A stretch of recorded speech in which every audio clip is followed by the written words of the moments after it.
Good morning, my niecey poos, my nephews, my sisters, my brothers, my friends. It's Saturday morning here in the great state of Texas. And I just finished breakfast. Those of you that watch my French toast lesson, I'm not a pro at it, but it's something that I can feed my family with, and it tastes pretty good. This is the finished meal. So I decided I wanted to share a small story with you. For those who've been with me a while, you know that I am a retired teacher. So, retired teachers are often infinite learners and always storytelling. So today is storytelling time. That tastes really good. I gotta get some new pans though, so it cooks evenly and doesn't get too dark on one side. But oh my goodness, it's good, y'all. I'm gonna tell you a story about me growing up one time in California. We lived in South Central Los Angeles, and I can remember, I think I was in 4th or 5th grade. And at the time, my youngest brother, who's 9 years younger than me, he wasn't born yet. So it was just my twin brother and my mom and myself. And my mother always wanted us to have our own backyard to play in. We lived in apartments for the most part growing up in California. So she found a rent house. And it was right next to this alley. And on the opposite side of the alley was a liquor store. So we always saw the men that would meet after work or whenever, just sitting out hanging at the liquor store. Well, one month, don't quote me on the year, I know I lived in it was a greenhouse. I lived in that house 4th and 5th grade. The landlord, he lived in another city. He was married, and he saw a single woman. I don't remember what the rent was, but it was something my mom felt like she could afford. So she rented that place. Well, there were times where she couldn't afford that rent, and we had to go to churches or community centers to help get the rent paid. Or if she paid the rent, our lights were cut off. And we had a I think it was green or gold lantern, where not a lantern, they call it a kerosene lamp. And that's how we had light sometimes, with that kerosene lamp. Well, one particular month, my mother, I don't know, I can't remember the details, but she couldn't get any assistance with the rent that month. And she called the landlord, and she told me she was gonna be really late. She was trying to sew and sell children's clothes to make up the difference. And she told us, he said it was okay. Well, a couple of days later, I'm assuming it was a weekend because my brother and I were outside playing. The landlord pulls up and he goes in the house. Well, shortly after that, I can hear my mom screaming, "Get off me, get off me." And she was shoving him, and they came outside. And it was a physical altercation between this, I hate to say it, but an African-American man physically assaulted my mom, the landlord. So we had an iron fence around our house. Well, the men from the little corner liquor store, they came, but they didn't come in the yard to help my mom. They stood on the outside looking. The neighbors.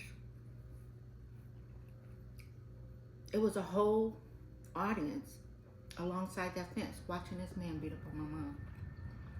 Like I said, I was in 4th or 5th grade.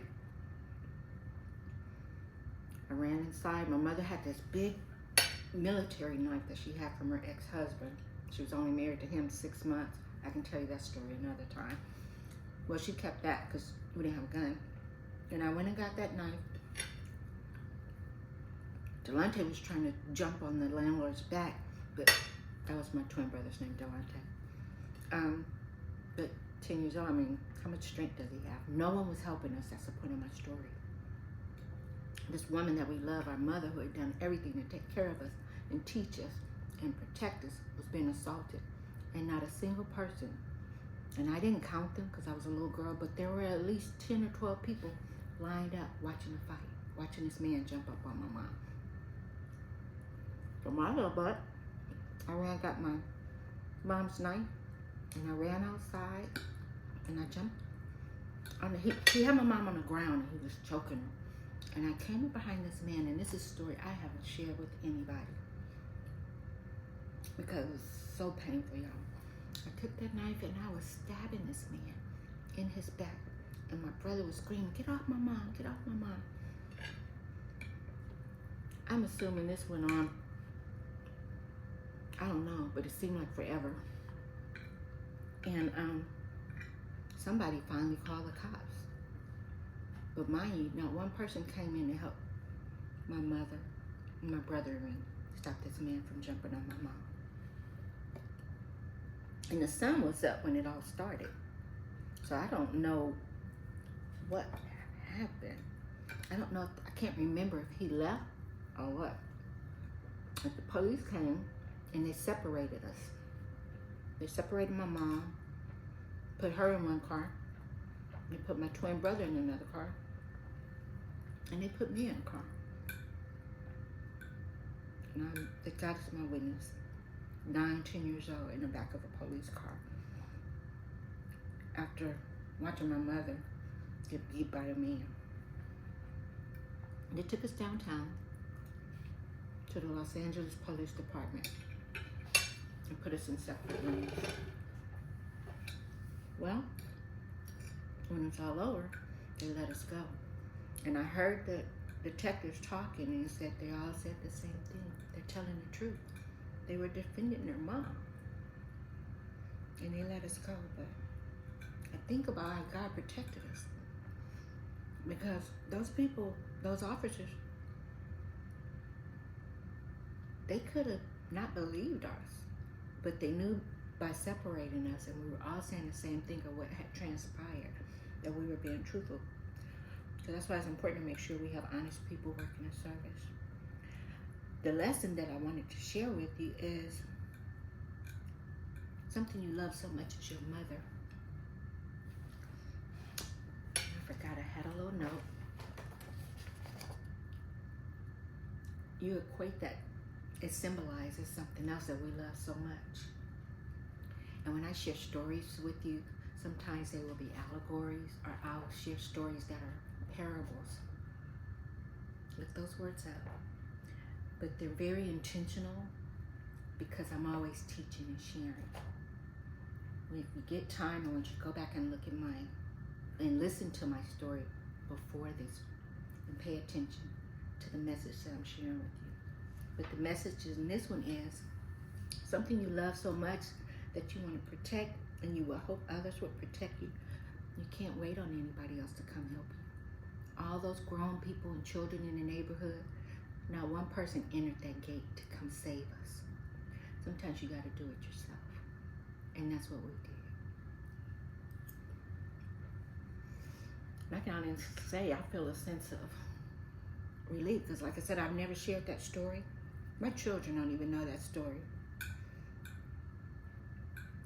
I said I never told him, but I did tell my husband that because, it's your best friend, so he knows that story. But life lessons, something that's so important to you that you love, you can't wait on someone to come save you. And they're being hurt. You got to do what you got to do, and you have to save them. My mother was an advocate. Of course, the landlord filed eviction on us because what I found out, my mom said he was trying to make her have sex with him in place of paying the rent. Well, my mother was an evangelist. It wasn't going down like that. And when she tried to put him off, he got mad and assaulted her. That's what happened. So she advocated and she fought for her right not to be sexually assaulted by the landlord. So I want you guys to have a great weekend. Think about what's most important to you. And when things get tough, you can't wait on someone to save you. Hopefully someone will, or an agency will, advocacy agency, or your neighbor or your friend. But if they don't, you have to be willing to save yourself and protect what you love. All right?